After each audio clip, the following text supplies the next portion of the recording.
Yo, what's up, y'all? Today we're talking about love and how we shouldn't take things for granted. So, one of my favorite TV shows is John and Kate Plus 8. And you know how John and Kate got divorced. And it's sad how John, the father, doesn't really see his kids all that often. In the end, there were 4 of the 8 kids that went to see him every week or so. Not all 8 of them. When the kids were young, they all loved him, they wanted to be around him. But as time went on, that mental feeling, that heart feeling, wasn't enough. Physical presence is very important. So they saw their mother almost every day, but not the father. So it gave the mother an unfair advantage. I think John, the father, took for granted the love of his children, that they would always want to see him every weekend or whatever, but eventually the love died down. Of course, you could argue that inside they all unconditionally love him on some level because he's their father, but as we live in this 3D reality, there are conditional parts of love that we need to water like a plant. So if children are seeds, we need to water them, give them the proper nutrients and sunlight. I think for a lot of fathers, they're not very nurturing, and that's okay. We're not built to be like mothers. Mothers and fathers should have their own pros and cons, but I feel like the unconditional presence of a parent, whether it's a mother or father, is important as long as, the parent isn't negative, abusive, and hitting people, yelling at kids. You see it all the time.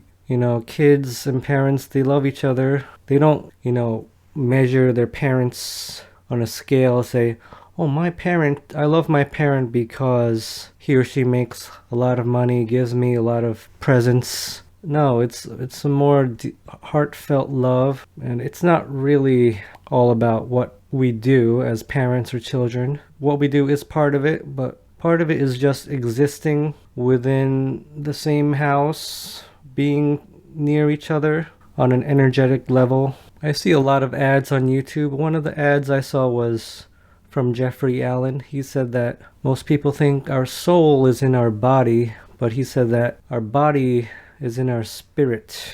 That's really interesting. So he's saying that our energetic field is bigger than our body. And I think that's really true. Being physically around our family is very important. And just as important is our mental and heart states. We need to be positive and anabolic to each other and not abusive and catabolic.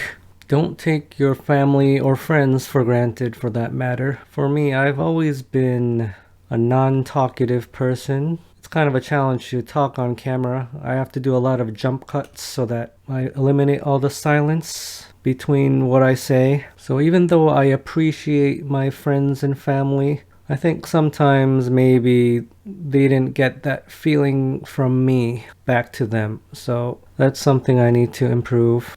Whether it's offline or online, you probably noticed that I don't really read comments because one bad comment ruins my day, my week, my year. So if you've left good comments for me, I thank you. I'm sorry I haven't read them. I'm just really sensitive and emotional, and I get depressed really easily. So I'd rather not read a bad comment. So even if there are 99 good comments, that one bad comment is gonna make me implode.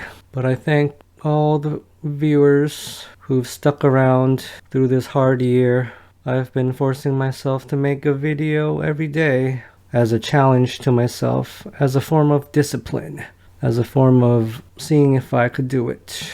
Better things are coming in 2020. I'm not gonna quit YouTube, but I might slow down my videos or increase the quality. Whatever the case, I'm gonna continue watering the plant and give it the proper nutrition and sunlight so that it may grow. Well, thank you for joining me on another video.